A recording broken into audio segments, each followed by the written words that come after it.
Metastasis देख लेते हैं कि मेटास्टेसिस क्या है। Basically spread of a tumour, एक ट्यूमर कहाँ, ये मैलिग्नेंट जो ट्यूमर है वो स्प्रेड होके किसी ऐसी जगह पे जाता है जहाँ पे उसका कोई लेना देना नहीं होता, इसको हम लोग कहेंगे वो मेटास्टेटाइज हो गया है। ठीक है, उसका देखते हैं by definition. It is defined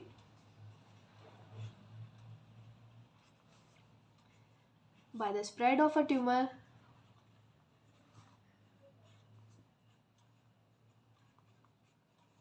to sites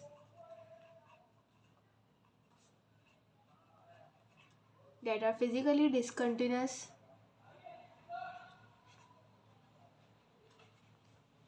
with the primary tumor. Primary tumour वो है जहाँ से वो फर्स्ट ओरिजिनेट हुआ है।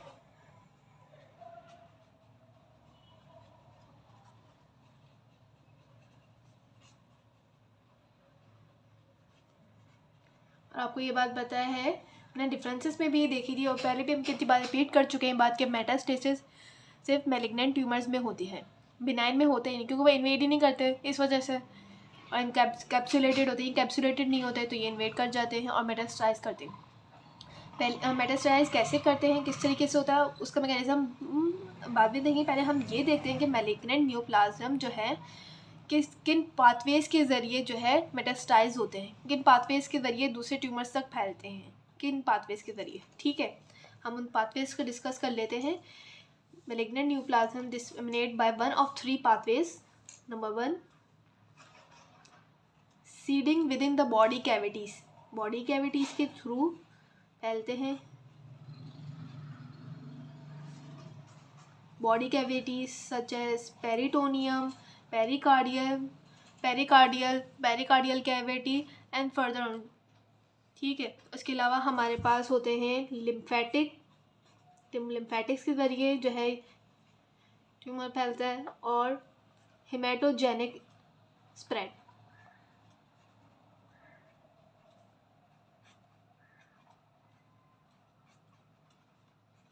ठीक है, अब हम लोग पहले बात कर लेते हैं spread by seeding. Natural body cavity में जो है अपने सीड कर जाता है और इस तरीके से फैलता है। जैसे कि इसका हम लोग एक पर्टिकुलर बात करें, हम लोग स्प्रेड बाय सीडिंग की बात करें तो इसमें पर्टिकुलरली हमारे पास कैंसर्स ऑफ ओवरी आ जाती।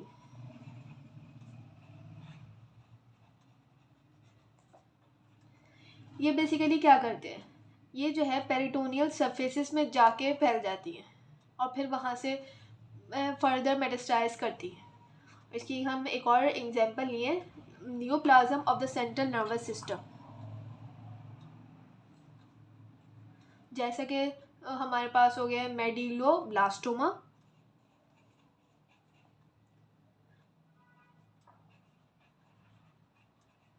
या एपेंडायोमा।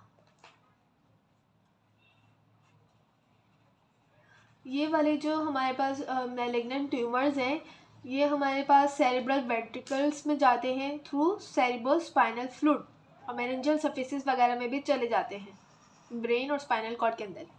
अपने ये एग्जांपल याद रखनी, cancers of the ovary and the medulloblastoma और एपेंडायोमा, जो कि ट्यूमर्स हैं नर्वस सिस्टम की। अब हम लोग बात करें स्प्रेड बाय लिम्फेटिक स्प्रेड या स्प्रेड बाय लिम्फेटिक।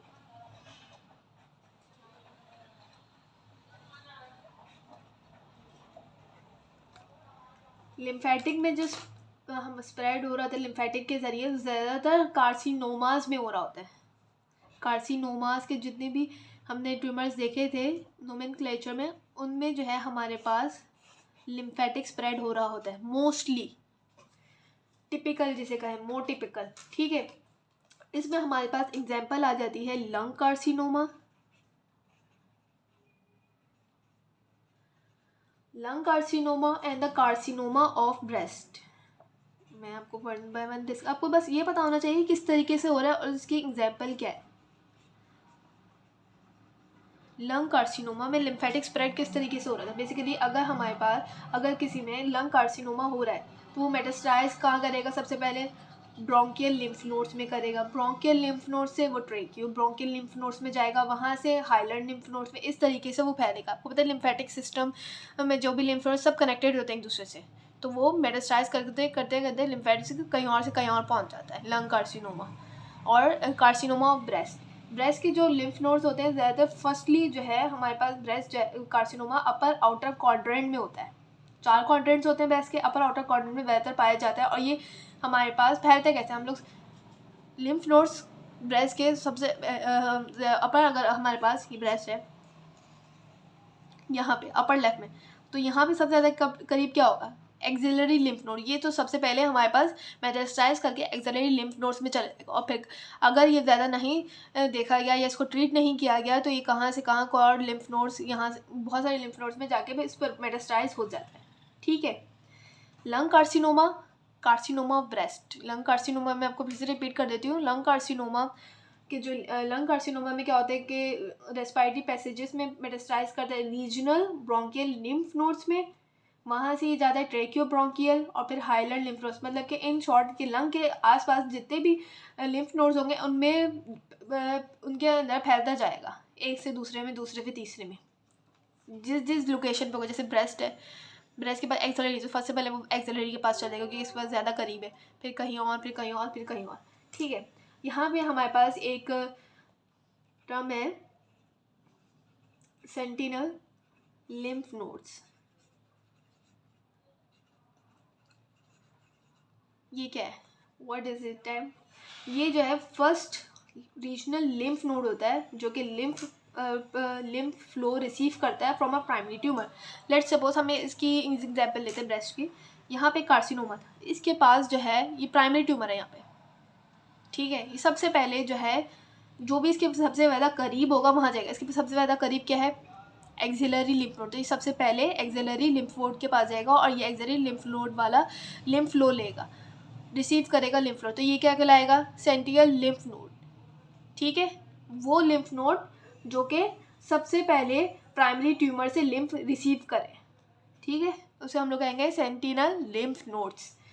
ठीक। अब हम लोग बात कर लेते हैं, क्योंकि ये इसलिए ज़रूरी होता है सेंटिनल लिम्फ नोड्स क्योंकि इसके ज़रिए हम लोग क्या करते हैं, सर्जरी में हम लोग बायोप्सी कर लेते हैं। जो हमें पता होता है तो बायोप्सी करके हम लोग जान लेते हैं कि किस तरीके का ट्यूमर है, क्या कर रहा है, माइक्रोस्कोपिक इसके फीचर्स देख लेते हैं। एक डाई डालते हैं, ब्लू डाई, जिसकी वजह से हमें पता चल जाता है कि कहाँ तक वो पहुँचा है, कहाँ तक उसका एक्सटेंड हो चुका है ट्यूमर। ठीक है। Sentinel lymph nodes. इसके अलावा अब हम लोग बात कर लेते हैं हेमाटोजेनिक स्प्रेड की।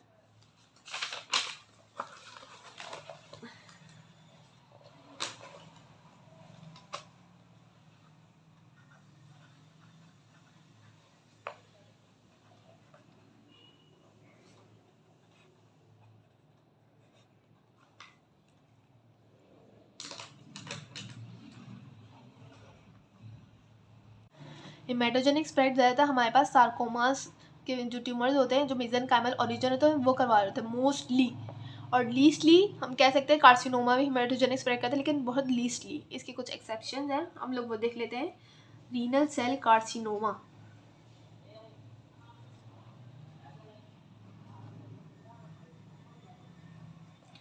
Renal cell carcinoma renal vein को इन्वेड करता है और जाके पे इंफीरियर वेना कैवा की तरफ जाता है और राइट साइड ऑफ हार्ट तक पहुंचता है। मतलब मेनली कहने की बात यह है कि रीनल सेल कार्सिनोमा जो है हेमाटोजेनिक स्प्रेड करवा रहा होता है थ्रू द रीनल वेन।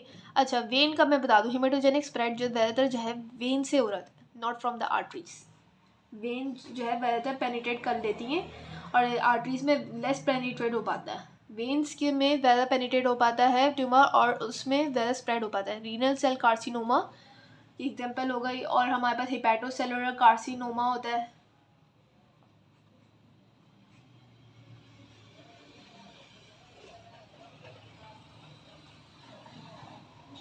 ये भी अक्सर YY MCQs में पूछा जाता है, वो कंफ्यूजिंग कि अब कौन से कार्सिनोमास है जो हेमेटोजेनिक स्प्रेड करवाते हैं। Exception renal cell carcinoma and hepatic cellular carcinoma.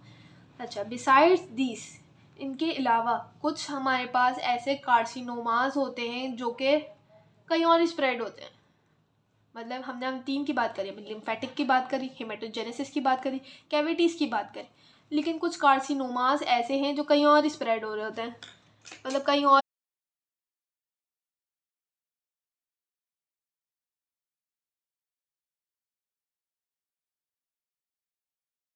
Prostatic carcinoma जो है वो स्प्रेड होता है बोन में। जो ब्रोंकोजेनिक कार्सिनोमा हो रहा है ये इन्वॉल्व कर रहा होता है एड्रिनल ग्लैंड्स को। ये भी बहुत यूनिक चीज़ है। एमसीक्यूज में कंफ्यूज करने के लिए पूछे तो और कुछ एक्सटर्नल वगैरह आते हैं जो कि इस तरह के घुमाऊ फिराऊ सवाल करते हैं और ये बहुत बच्चों को पता नहीं होता है। ब्रेन न्यूरोब्लास्टोमा वाले जो होते हैं हमारे पास कार्सिनोमा, वो लिवर या फिर बोन्स को अफेक्ट कर सकते हैं, लिवर और बोन्स में जाके मेटास्टाइज कर सकते हैं। स्केलेटल मसल्स के बारे में जो है ये है कि बहुत ज़्यादा रिच इन कैपिलरीज होती हैं, इस वजह से यहाँ पे ट्यूमर जो है रेयरली मेटास्टाइज करता है क्योंकि रिच इन कैपिलरीज होती हैं।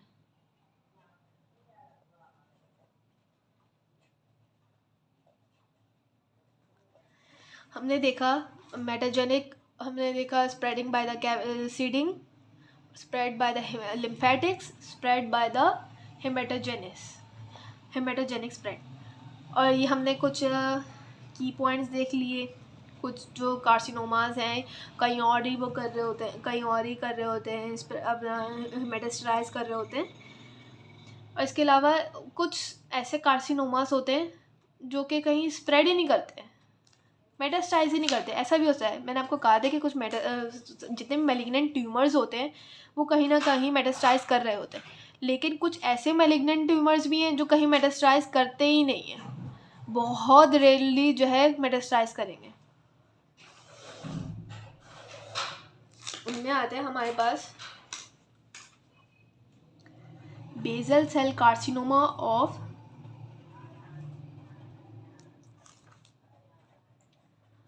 Skin and the glioma. What is glioma? Glioma basically primary tumour है सेंट्रल नर्वस सिस्टम का।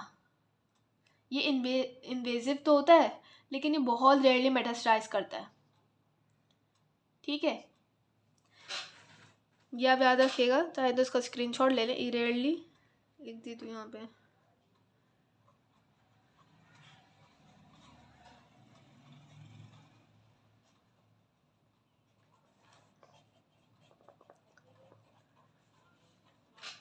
बट इन्वेसिव, ठीक है। ये पूछ